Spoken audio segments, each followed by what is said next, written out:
क्या मैं बैठ के बोल सकता हूँ? थोड़ी मेरी खड़े होने में लंबी देर तक प्रॉब्लम है। सबसे पहले आप सबको भगत सिंह की यौम पैदाइश यानी जन्मदिन यानी बर्थडे की बहुत बहुत मुबारक। तो मैंने ये हम लोगों के लिए एक मुबारक दिन है, लेकिन इस मुबारक दिन को हम लोग जैसे मनाना चाहिए हमें, वैसे आप लोग मना रहे हो इसको। आपके यहाँ जो सरकारें इसको मनाती हैं तो करोड़ों रुपया खर्च भी करती हैं और हज़ारों लोगों को जुटा भी लेती हैं, लेकिन उन सब चीज़ों में भगत सिंह के विचारों का, भगत सिंह के आइडियाज़ का, भगत सिंह की लेगेसी का कोई कहीं संदेश नहीं जाता। तो उनके लिए सिर्फ एक तमाशा होता है। दफ्तरों में भगत सिंह की तस्वीरें लग जाएंगी, वो भी जाली, और दूसरा बहुत जगह मैंने करोड़ों रुपया खर्च करेंगे। हो सकता है कल खटखड़कला गांव में कितना खर्चा होगा, और वो सब हज़ारों लोग आएंगे भी, लेकिन कोई ऐसा संदेश नहीं लेके जाएंगे जिससे उनको लगे कि भगत सिंह हमारे लिए बहुत ज़रूरी हैं और भगत सिंह जिंदा हैं। कल आप कल्चर प्रोग्राम में देखोगे, मैंने तो उसको पहले देखा हुआ है, सांबा जी भगत बहुत ही शानदार तरीके से गाते हैं, ऐ भगत सिंह तू जिंदा है। माइक सर थोड़ा सा ऐसे, हाँ, मतलब इसको इस यहाँ पे पास में करके थोड़ा सा बाहर। अच्छा, कई बार पास में करने से इको करने लगता है, तो इसलिए मैं थोड़ा दूर करने की कोशिश कर रहा था। खैर, तो वो मैंने भगत सिंह को ज़िंदा रखने की ज़रूरत किनको है? भगत सिंह को ज़िंदा रखने की ज़रूरत सरकारों को नहीं है, सरकारों को लेकिन उसका नाम एक्सप्लॉइट करने की ज़रूरत है। उसका नाम लेके, क्योंकि भगत सिंह लोगों के जज्बातों से जुड़ा हुआ है और सरकारों को चाहिए लोगों के वोट बटोरने, और इसलिए सारे ही संगठन, दाएं पक्ष के, बाएं पक्ष के, तमाम तरह के भगत सिंह का दिन मनाते हैं। और फ़र्क करके देखना चाहिए एज ए स्टूडेंट। एक बार आप भूल जाइए कि आप DSF के मेंबर हो, आप अपने आप को एक नॉर्मल स्टूडेंट के रूप में देखिए और फिर सारे प्रोग्राम देखिए। जो आपका DSF कर रहा है उसको देखिए, जो आपका PSA कर रहा है उसको देखिए, जो आपका JNUS कर रहा है उसको देखिए, जो ABVP कर रहा है उसको देखिए, और सारों में फिर बैठ के डिस्पैशनेटली तुलना कीजिए, डिसर्न कीजिए कि उसमें फूस क्या है और दाना क्या है। मैंने यू शुड नो कि किस प्रोग्राम में ऐसी बातें कही गई जो वाकई भगत सिंह को हमारे सामने सही तरीके से पेश करती थी, जिससे हमें कुछ ना कुछ सीखने को मिलता है, कुछ ना कुछ प्रेरणा मिलती है। और किन किन प्रोग्रामों में खाली भगत सिंह के नाम पे नौटंकी की गई और व्हाट्सएप यूनिवर्सिटी के झूठे किस्से सुनाए गए। तो मैंने वो झूठे किस्से सुनाने आजकल तो बहुत आम चीज़ हो गई है, अब तो उसका नाम ही व्हाट्सएप यूनिवर्सिटी बन गया। तो मैंने एक जवाहरलाल नेहरू यूनिवर्सिटी को तबाह करने के लिए उसके पैरेलल जो है और जो खड़ा करना था तो करना था, एक व्हाट्सएप यूनिवर्सिटी खड़ी की गई। मैंने अब जो है एक तरीके से ये बन गई कि व्हाट्सएप यूनिवर्सिटी में कही गई बात सही है या जवाहरलाल नेहरू यूनिवर्सिटी में कही गई बात सही है, और वो जवाहरलाल नेहरू यूनिवर्सिटी की कही गई बात को जो है वो खंडन करने के लिए व्हाट्सएप यूनिवर्सिटी को सामने लाएंगे। जो व्हाट्सएप यूनिवर्सिटी में तमाम झूठ बका जाता है, जो तमाम चीज़ें नई मैथोलॉजी खड़ी की जाती है, और फिर कहेंगे कि देखिए ये तो लाखों लोगों तक गई है, ये बात तो हज़ारों लोगों तक गई है। जवाहरलाल नेहरू यूनिवर्सिटी की बात कहाँ तक जाती है? वो तो वहाँ के 10-20 स्टूडेंट इकट्ठे हो जाते हैं, वो अपना बात कर लेते हैं, उससे क्या फ़र्क पड़ता है? हमारी पहुँच देखिए कहाँ तक है, हम तो करोड़ों तक पहुँच जाते हैं व्हाट्सएप यूनिवर्सिटी के ज़रिए। लेकिन यही आपके सामने सबसे बड़ा चैलेंज भी कि व्हाट्सएप यूनिवर्सिटी ने जिसको पूरे राज्य का, पूरे स्टेट की पेटनाइजेशन है, रादर स्टेट ने ही उसको पैदा ही किया है। और रवीश कुमार ने उसको नाम दे दिया व्हाट्सएप यूनिवर्सिटी, जो बहुत पॉपुलर भी हो गया। 2 नाम दे दिए रवीश कुमार ने, एक गोदी मीडिया और एक व्हाट्सएप यूनिवर्सिटी। अब ये मैंने कम तो नहीं, लेकिन बहुत ज़्यादा भी नहीं, एक हद तक लोगों को इसकी पहचान होने लगी। मैंने अभी वो तबका थोड़ा है, लेकिन उस तबके को बढ़ाना है। ये काम आपका है, स्टूडेंट्स का काम है। आपने एक बहुत अच्छा यहाँ पे लगाई है भगत सिंह की कोटेशन कि बम और पिस्तौल इनकलाब नहीं लाते।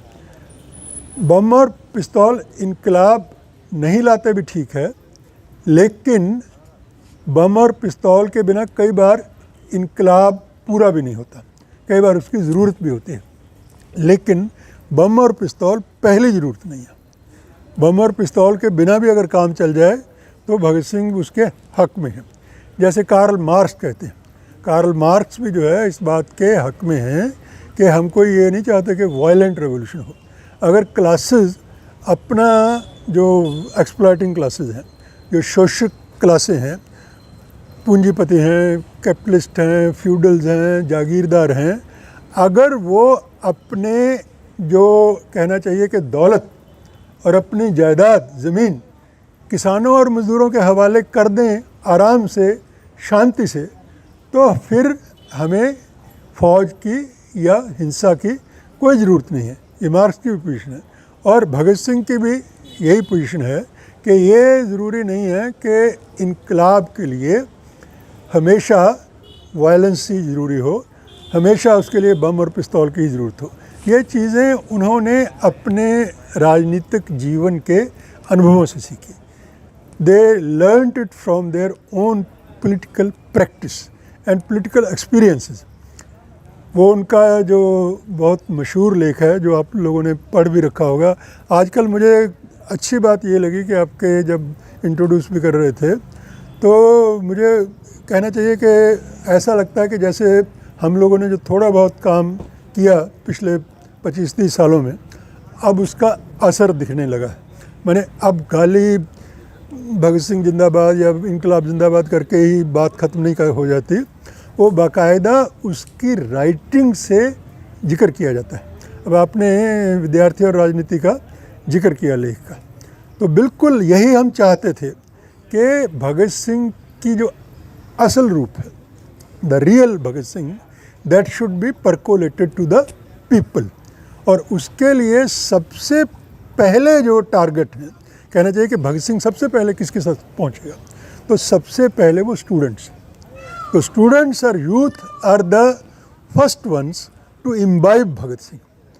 When students and youth imbibe Bhagat Singh, then they had a duty to take Bhagat Singh to the people, to the working people, to the workers, to the farmers, to the all kind of people, whether middle class people, those who believe in working with their hands, those who don't believe exploiting the others, and those who want to earn by there labour. तो वो सारे लोग जो हैं वो उसमें मज़दूर और किसान सबसे बड़ा हिस्सा है। मैंने मज़दूर और किसान में भी 90% होंगे पूरे आबादी के, लेकिन 10% लोग उसमें ऐसे भी होंगे जो मिडिल क्लास के होंगे, कुछ अपर मिडिल क्लास के भी होंगे, जो लेकिन अगर वो एक तरीके से ढुलमुल क्लास होती है, जो मिडिल क्लास है या अपर मिडिल क्लास है, it's a fluctuating kind of class. तो इस क्लास को जो है हेजमोनी डिपेंड करती है। हेजमोनी किस क्लास की?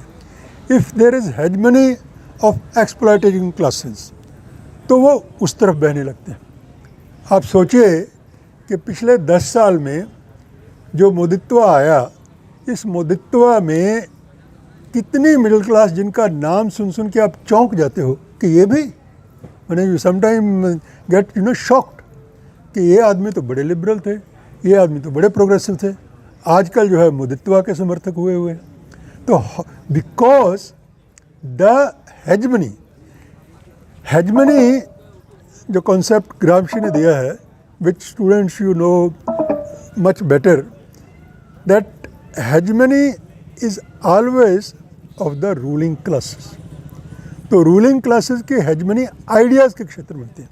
Ideologically also ruling classes have the hegemonic power over the people. And the revolutionaries like Bhagat Singh or Gramsci or Marx or Lenin, whomsoever you are inspired, or the organizations who follow Marx or Lenin or Gramsci or Bhagat Singh or Che Guevara, they have to create alternative hegemonic power. Alternative hegemonic power can be created through ideas. In the field of ideas, you see, there are hundreds of publishers. There are thousands of books which are publishing every day, anywhere in the world. If you just as a research student, someone takes a subject or topic about it, you will find that 90% of the book publication, rather 95% of the book publication all over the world represent only hegemonic ideas of the ruling class. Even in literature, political science especially, economics especially, social sciences, there is another kind of tragedy. That tragedy is that sciences cannot go wayward. They have to sit in the labs, they have to do experiments, and they have to reach at the conclusions by their experiments. But the tragic part of that is most of the scientists world over, and India especially, they are mentally regressive. They are zero in social sciences. They are zero in humanities. They have no ideas. I know in my time when I was Januta president, so my rector was a scientist. So I just telephoned because of some Januta work or something. So I was told by his wife that he is sitting on puja. So I put my hand to my head. So the scientist, he is sitting on puja, what do we do? And that JNU, that in JNU. So you think, that is a great divide.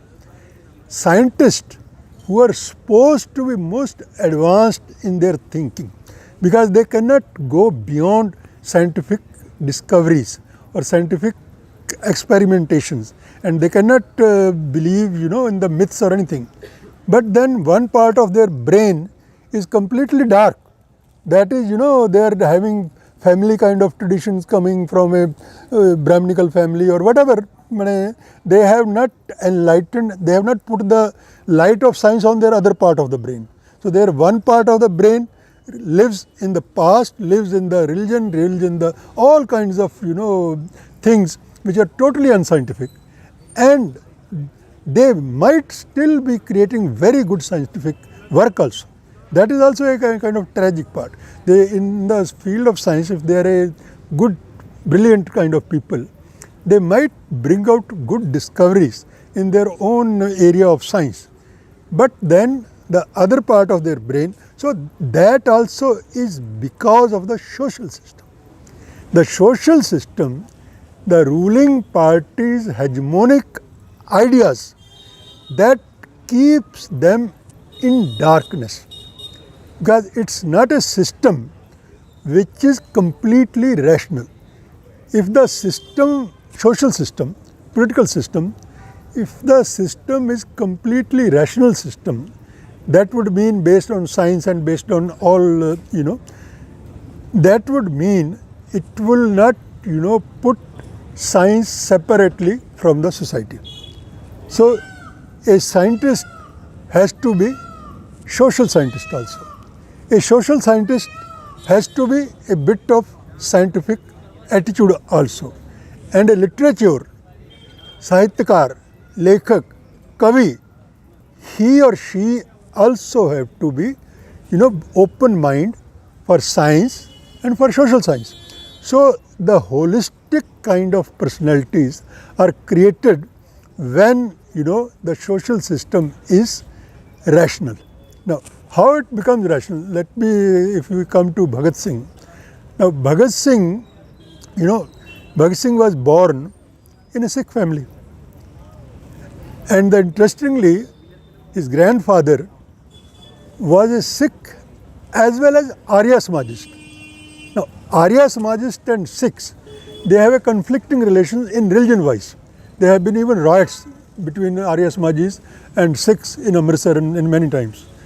Now, that man, why he was Arya Samajist? Because Arya Samaj was in particular time context was a more rational kind of thinking having. It was in favor of girls' education, it was in favor of education, etc. Now, so then his three sons, Bhagat Singh's father and two uncles, so they had Sikh tradition, but they were not very hard kind of religious person. How Bhagat Singh developed into this atmosphere? So Bhagat Singh from the childhood, so he has taken now, but as he was growing from the very childhood, because it was a very patriotic family, it was a very, very rich family, very rich family. I had been to the place where Bhagat Singh was born. In that place, Chak number 105, Lalpur, Bange, it is called Faisalabad now in Pakistan. They had a huge house, which after the partition, the family to which it was allotted, they have 5 brothers having different parts of that house. And that family had 6 acres of mangoes garden. I asked in 2007 when I had gone there, कि इसकी कीमत क्या होगी? तो somebody told me कि कम से कम 1 crore रुपया. Now that is, I am telling about 2007. Now you coming to 2024, that mango garden still exists, that 6 एकड़ का बाग जो है, तो आज उसकी कीमत 2 crore रुपये होगी. But that family, despite such affluence, they chose to live a life of hardships, suffering. His father was member of All India Congress Committee. He was a Congress people. Mostly in those days, in freedom struggle, revolutionaries and Congress Party. Congress Party was a broad platform. In that broad platform, it was a mass platform. In that mass platform, all kinds of tendencies were there. There were leftist tendencies, there were rightist tendencies, there were centrist tendencies, and revolutionaries had a very interactive relations with the Congress Party. There was nothing a sort of enmity, critical, both were critical of each other, but not enemies of each other. So that was a kind of thing. Now when Bhagat Singh was growing, since his father and 2 uncles, they were also highly educated. In 1900, you think there were hardly numbers to count those who were middle pass and those who were matriculation pass. And those who were graduates, they used to put BA with their name. It was so few. Ram Kishan BA, Falan Falan BA. So now even doctors are just roaming around in the streets without any PhDs and DLiTs, But you can see that those were the days when education was so limited. Only very few people could get education.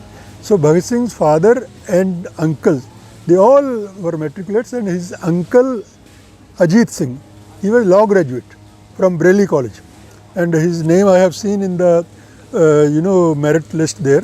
He had topped in 1903 law degree, but then the same Ajit Singh, he led this farmers movement in 1907.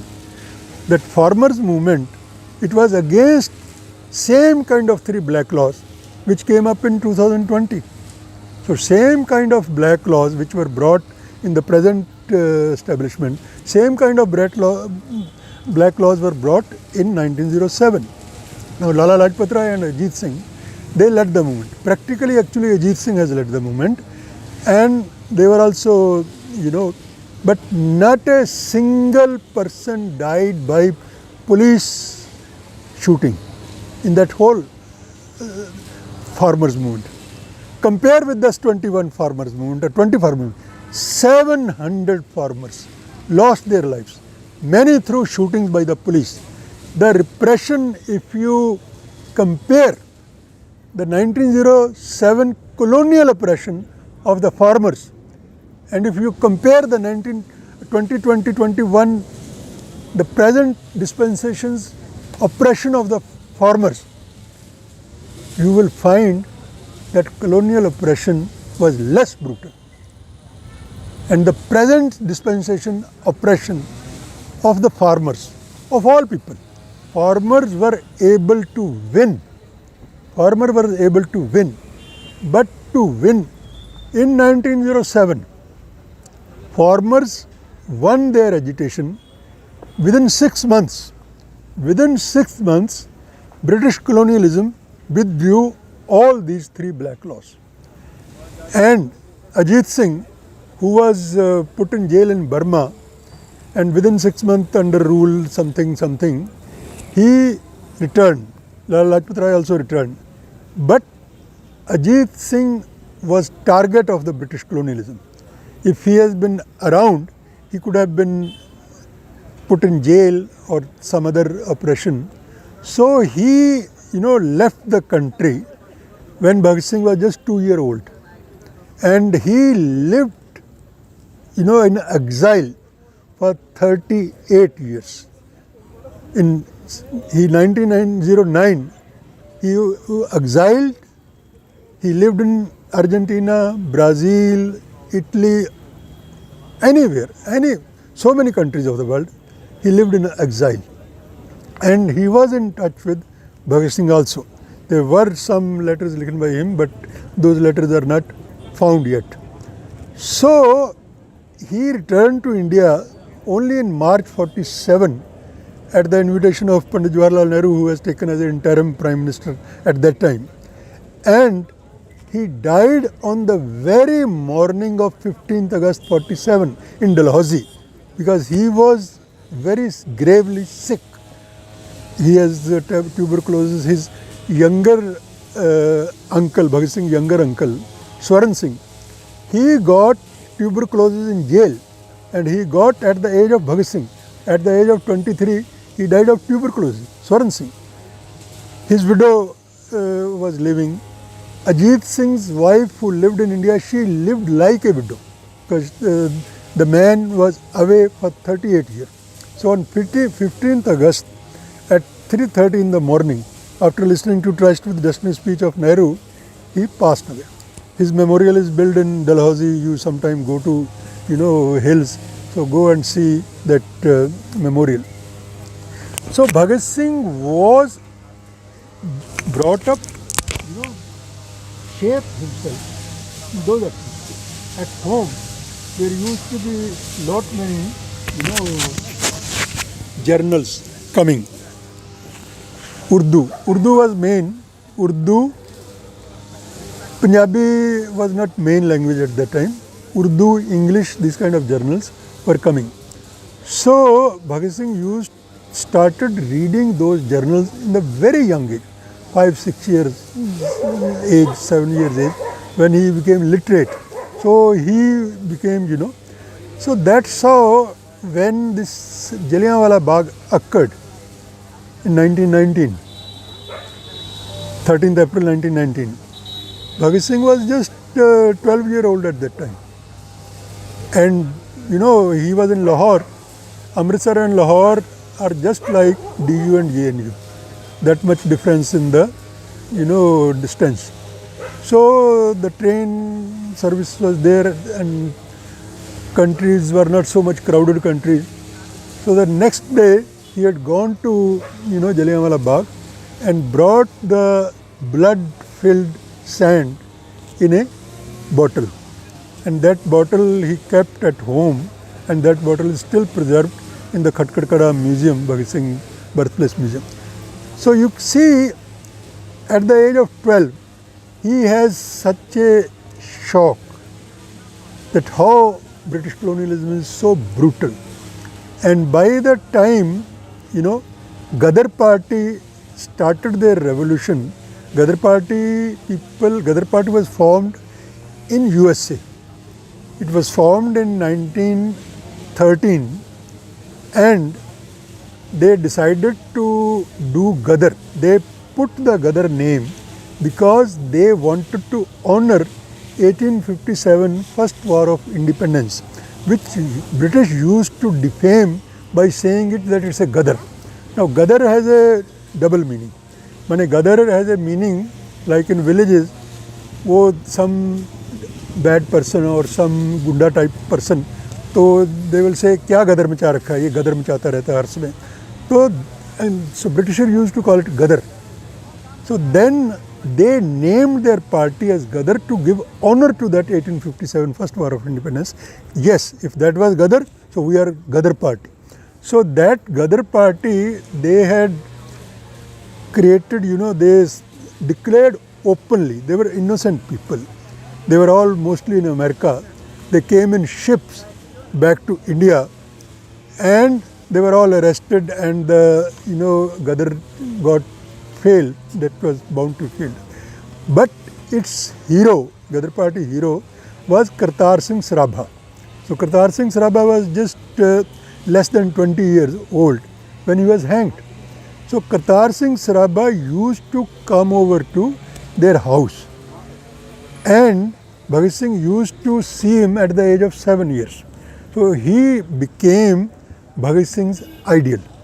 And all his life when he was holding meetings of Naujawan Bharat Sabha or Lahore Student Union or Punjab Student Union, they will keep Kartar Singh Sarabha's picture on the dais, first garland the picture, and he always will keep his picture, Sarabha's picture, in his pocket. So that was the kind, there are two people, this pocket picture, let me tell you in an interesting way, that Bhagat Singh used to keep the picture of Kartar Singh Sarabha all the time in his pocket. Udham Singh, Shaheed Udham Singh, who killed Michael O'Dwyer, the brutal killer of Jallianwala Bagh. Dyer died in his own death, General Dyer. He was called, the book name is The Butcher of Amritsar. The Dyer was called Butcher of Amritsar. But then Michael O'Dwyer was the governor. So Michael O'Dwyer was killed by Udham Singh and he was hanged in London. Now Udham Singh used to keep Bhagat Singh's photograph in his pocket. So these two, and Udham Singh was elder than Bhagat Singh, but he was disciple of Bhagat Singh. He said so they never met perhaps. So they were together in jail, in Lahore jail for a few years, but they probably never met. But then Udham Singh's ideal was Bhagat Singh and Bhagat Singh's ideal was Kartar Singh Sarabha.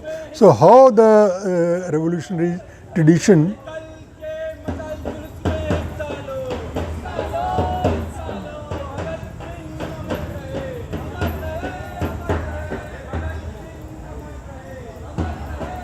there is another Julus today.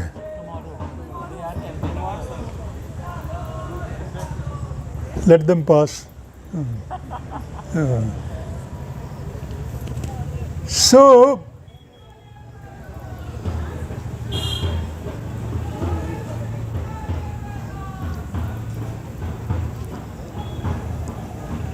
So 1921, National College was opened in Lahore. That was set up by Lala Lajpat Rai. Lala Lajpat Rai also had Dwarkadas Library in Lahore.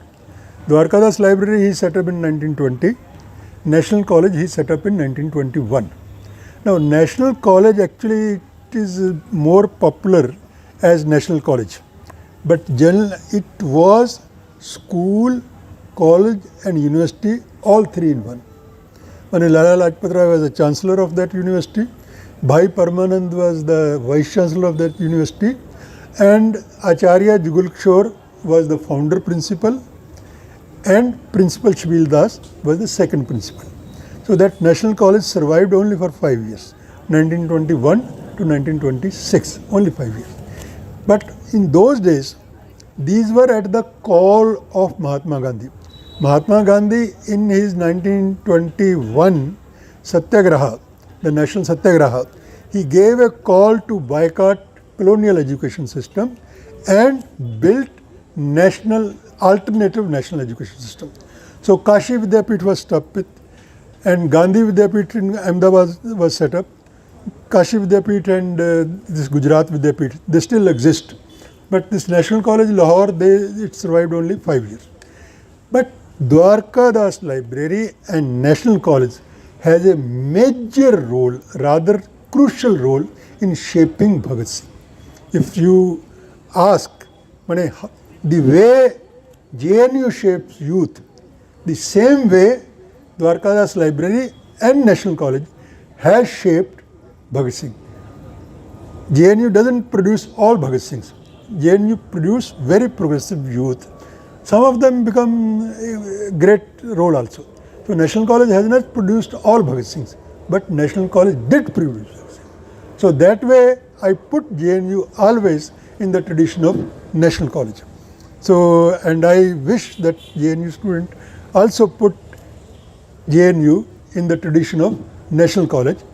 Even though it was a small institution, the total strength of college may not be more than 200 or so, but all the teachers were part, students and teachers. Other thing which I always refer of JNU and National College together, that National College teachers and students were friends with each other. They were not a kind of Gurudam, Guruji or Chelaji. They were not.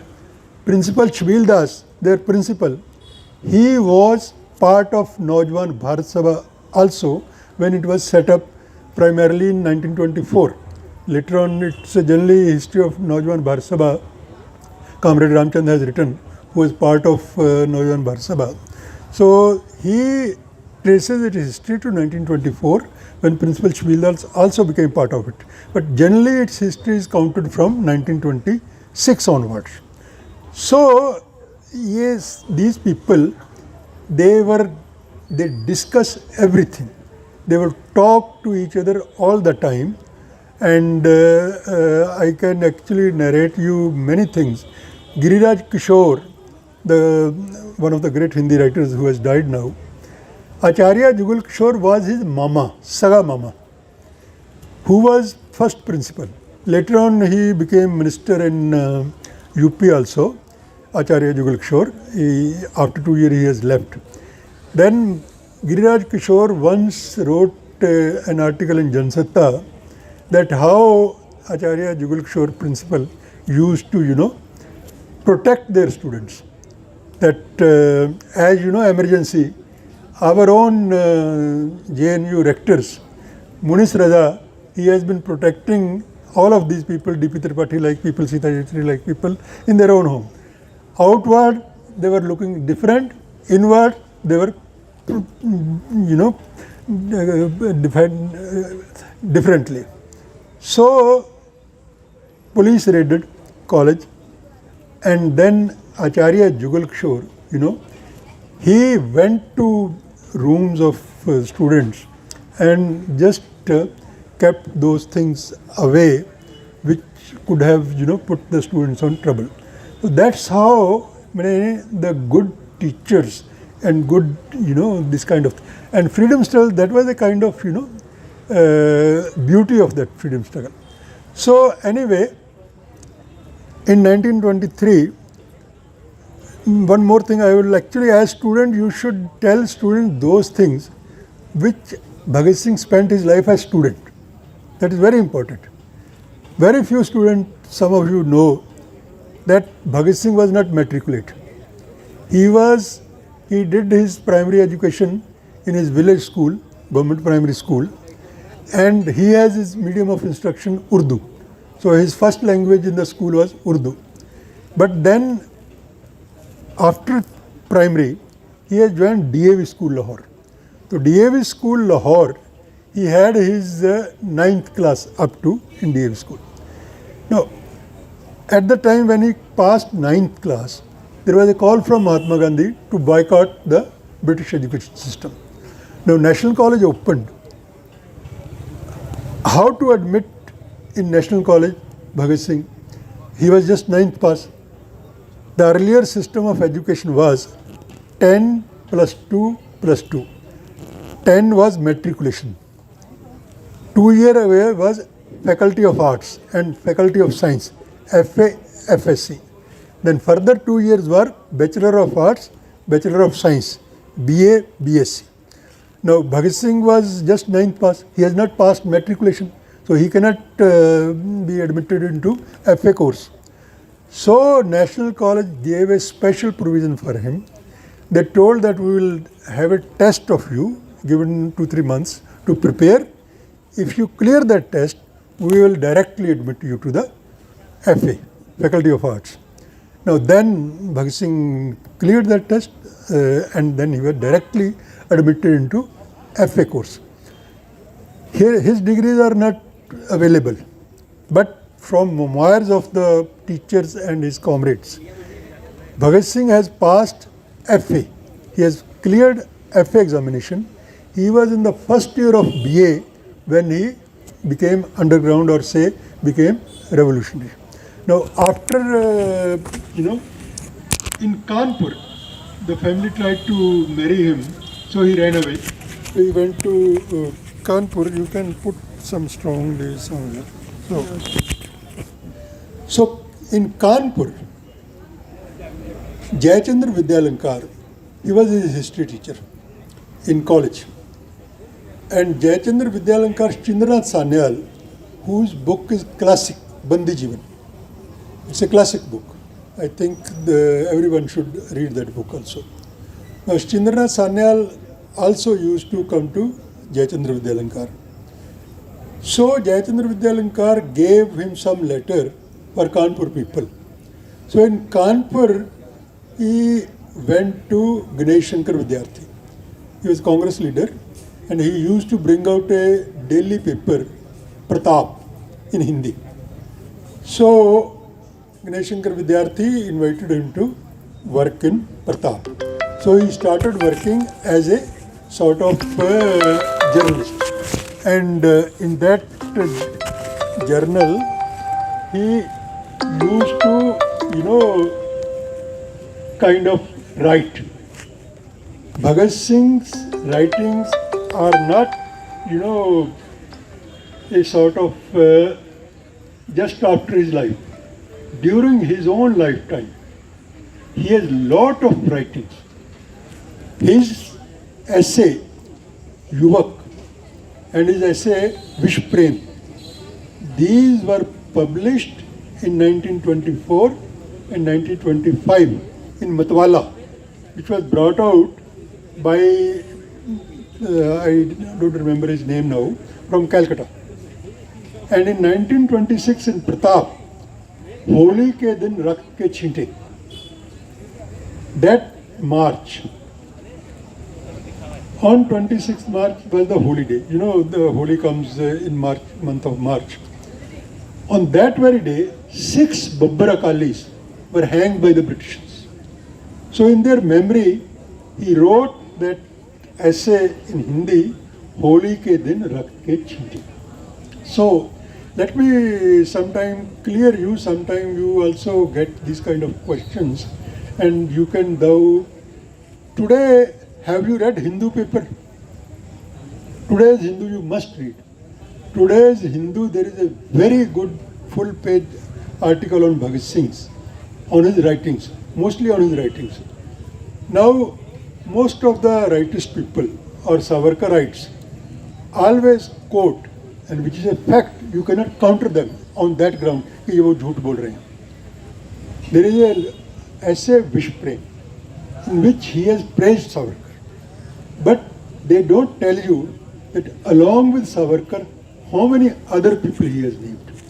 So he has named Garibaldi, Mazarin, Lenin, Gandhi, Savarkar. So many people he has named as a great people who has been working for the freedom of their country or for the revolution. So Mazzini, Garibaldi, Gandhi, Lenin, along with that Savarkar. So never tried to counter it that no, he never named Savarkar. Yes, he named Savarkar, but in a certain context. And by that time, Savarkar's real face was not known. Savarkar was probably released from Andamans and he was confined to his hometown. But his Mafinamas, they were not open to public. These Mafinamas have come into public or come into light only when Government of India Publication Division has published a book on Andaman in 1953 or 1954. That was R.C. Datta, not R.C. Datta, Majumdar. R.C. Majumdar, he was a very, very good historian. He was considered by some people as a right-wing historian, but he was a very good historian.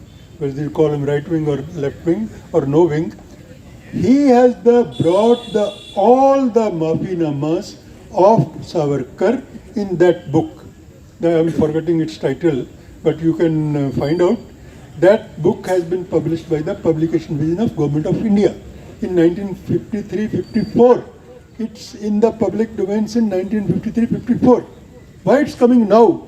Because now there is a ideological war going on between the Savarkarites and Bhagat Singhites. So there are some people who are Bhagat Singhites and there are some people who are Savarkarites. So the Savarkarites tried to, take Bhagat Singh's sport in favor of Savarkar, that he has named him in his essays. But then there is a counter to that in that very wish frame, Bhagat Singh has pleaded for world federation. ये तुच्चे so called देशभक्तों के लिए वो नहीं था वो he was nationalist and internationalist at the same time. He wanted socialist revolution in India as well as internationally. And socialist revolution cannot survive in a country. As Trotsky used to say, that in single country, the socialist revolution cannot survive. And it happened also that when the Soviet Union broke, the reason was that it was encircled by all sides from the capitalist kind of system. So, you need to build socialist system not just in one country, but throughout the whole world. In Asia, in Africa, in Europe, in North America, everywhere. Unless you bring socialist system into existence, socialist system will always remain endangered, as it was endangered in Russia or Soviet Union, or probably today some people think it's endangered in China also. Some people think that's the socialist system continuing. Some people think it's in danger or it's already demolished. So that from which frame you can counter Savarkarite on both these things. That did your Savarkar pleaded for World Federation? Did your Savarkar pleaded for the unity of all races, all sexes, all genders, all old and young? Did Savarkar do that? So if not, then how you take Bhagat Singh in favor of Savarkar? So he has mentioned him as a respect, it's fine. Savarkar, the whole career of Savarkar is not that bad. His book, in fact, another fact I can also tell you, that his book, the 1857 Swatantrata Samar, it was written in Marathi originally, but it was banned and it was published from abroad and it was banned in India. Bhagat Singh and his comrades, they printed that book underground and they sold that book also to people, but that also underground. So there are, documents to that in Tirumurti. There are interviews of many people. So Bhagat Singh has upheld Savarkar in his first part of his activities, but not the part which he has done later. माफ़ी मांगना, हिंदुत्ववाद फैलाना, मुसलमानों के खिलाफ नफरत पैदा करना, that Bhagat Singh would have condemned in any type of term, strongest term, I would say. So that way you should always go by facts. WhatsApp University people and Savarkarites, they go on WhatsApp University. They don't go on facts. Tell them, challenge them to debate on facts. You bring your facts, we bring our facts, and see who is right and who is wrong. Question answer session. So we can conclude, like you can conclude and we can open Okay. for question answer session. Okay. I know it's always a problem. When I start speaking, I have no prepared speech. I don't know from where I start and where I end. So I am advised to conclude, and then we can have a sort of interaction. So anyway, for concluding, I will give 2-3 points so that it should not be abrupt conclusion. So what I mean to say is, for today's society,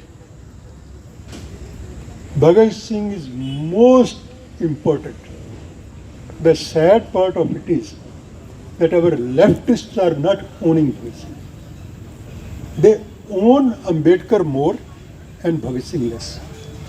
For Bhagat Singh, the leftists didn't own Bhagat Singh, that's why they are marginalized. They are completely washed out. Had they owned Bhagat Singh from 1950s, when the great Telangana struggle they had done, they would not have isolated this the way they have got isolated and marginalized today. Today they would have been one of the biggest force in Indian society because they didn't own Bhagat Singh. They, belittled Bhagat Singh. They are the one who treated Bhagat Singh as a brave revolutionary. Nothing more than that. He was your ideologue head. Your head had nothing. His head is great. It was a so big head. Bhagat Singh's own comrade Ajay Ghosh, he remained General Secretary of Communist Party 12 years. He knew that Bhagat Singh is his guru. He has learned from Bhagat Singh. Whatever Ajay Ghosh was, it was because of Bhagat Singh. So if you cannot create this big head, at least own that big head. If you had owned that big head, today you have not split. You had not got marginalized, and you would have been the third biggest force in the country. One rightist force, one centrist force, and one leftist force. Like in Latin America, like in Mexico, like in so many South American countries. But today you are completely marginalized, and even you are not getting together. You cannot hold a single Bhagat Singh function in the name of JNUS. You are holding all the functions in the name of DSF, in the name of ISA, in the name of SFI, in the name of this and of the name of that. What is that? How would you get people's confidence? You have to get people's confidence by showing your unity. Show your unity, and I would say that at this moment, I do not, belittle Ambedkar at all. I know Ambedkar is as much important as Bhagat Singh is, but there are Ambedkarites who follow Ambedkar's path. Ambedkar's path to socialism is a parliamentary path to socialism. There is difference between Ambedkar and Bhagat Singh. Ambedkar tells a truth, a non-truth tells the truth. You are the lions, snatch your rights, छीन कर लो अपने हक, मांग करने. Whereas Ambedkar never pleads for snatching the rights. He wants to slowly take your rights by your long, prolonged, No, I don't see much conflict in that. But then, by being leftist, you are not owning your own tradition. And I know, publicly you must present yourself whatever way. But I know very well that you all leftists pay more attention to Ambedkar than to Bhagat Singh. And if they had the mistake, the blunder which they have done from 50s, that blunder is still continuing. And I don't know when they will, correct that blunder. Thank you, and now you can have discussion.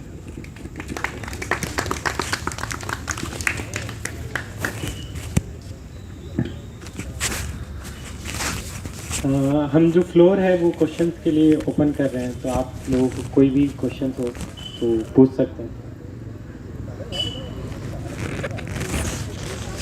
जब तक आप प्रश्न करते हैं, ये जो है ना, ये आर्काइव आपके JNU के ईस्ट गेट के बगल में ही है, तो you can visit there and you can get this copy. There are few writings of Bhagat Singh. We distributed freely.